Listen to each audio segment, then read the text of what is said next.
All right, we just heard "Don't Want You Either" by the Malarians, and that was Mal Thursday, who's with us today. That was his band back in Northampton, Mass, in the '80s and '90s when I guess you went to school out here, and then as many people do, got kind of roped into staying here, and from what I guess just the charm of Western Mass. And anyway, this song to me, this is some get down and dirty rock and roll, and I love it. Well, thanks. It's a song I wrote by myself. I usually write with a collaborator who's a better songwriter and a better musician, so that and I write all the lyrics generally, but and the melody and whatnot. But I usually get help from Frank Padalaro or Bob Medley, Robert Sherwood, and I write together a lot. Dave Burkham out in Portland, Oregon, and I writing now as well. But in this case, I wrote it myself, and so it's really rudimentary. There's no middle eight. There's no fancy chords. It's a 3 chord raver, and Sometimes the that's all you need, right? and it's a song about mutually assured rejection.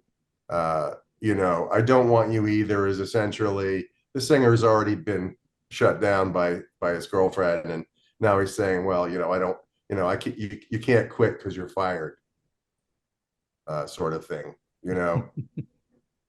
and it's very teenage, and that was the idea is, it was treading the line between stupid and clever, and I think we're probably tipping over the line into stupid, but whatever, it's rock and roll. Rock and roll is supposed to be a little this stupid. is actually the backing band on this record is a great Western Mass band from Amherst in the 86, 87, 88 era, Lonely Moans. And they were on Amphetamine Reptiles, Sub Pop, Glitter House, and another famous one. But anyway, they're the backing group on it. And originally I sang the lead, but I put the version on the Malarians Finished in This Town album with our bass player, Kent Garver, aka Slater, on doing the vocals. So I don't even appear on the track at all. so I'm at once honored that my song has been inducted into the Pantheon, but at the same time, I'm not playing a lick or otherwise appearing on the track in any way. So, but I put that version on the end of our live album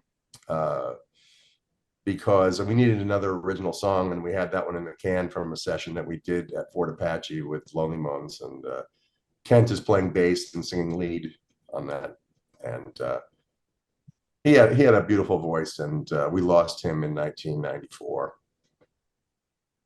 So, and the version we heard, that's from what year? 1989. Gotcha.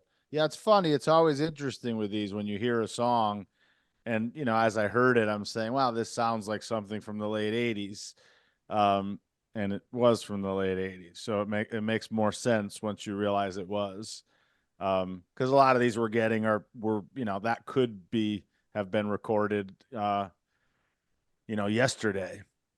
The way music is right now, there's certainly this move to the Americana thing where there's banjos and everything else, and it's funny how music cycles. So it's interesting that it still sounds relevant, but it also sounds like it comes from a period of late '80s, '90s, like the Replacements, that kind of stuff.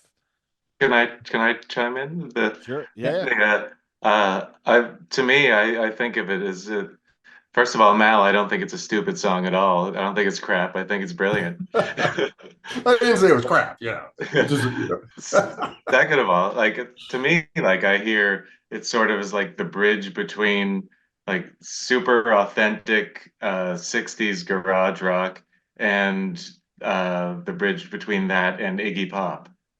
and it's just like this. It's just so powerful, and those overdriven organs are. I think that's what's it. A box organ, like totally overdriven. Like it's like really powerful. It's like driving and powerful. I love the song. So Well, don't cheat yourself out of anything. I think it's great. All right. thank you, thank you. You know, Lonely Moans, the guys who are playing on it, you know, were sort of part of Western Mass's proto grunge. You know, they were ahead of the curve, you know, on what became popular in the early '90s, and with a Seattle sound, like, you know, Gobblehoof, and there were a couple, Sean Keith's band, Sean Keith, Diesel Meat. You know, there were some other bands that were doing that sort of sludgy yet punky thing. Mm-hmm. All right, well, Cool. let's move over to your song, Russell. Let's hear by Lord Russ, Catechese Cabaret.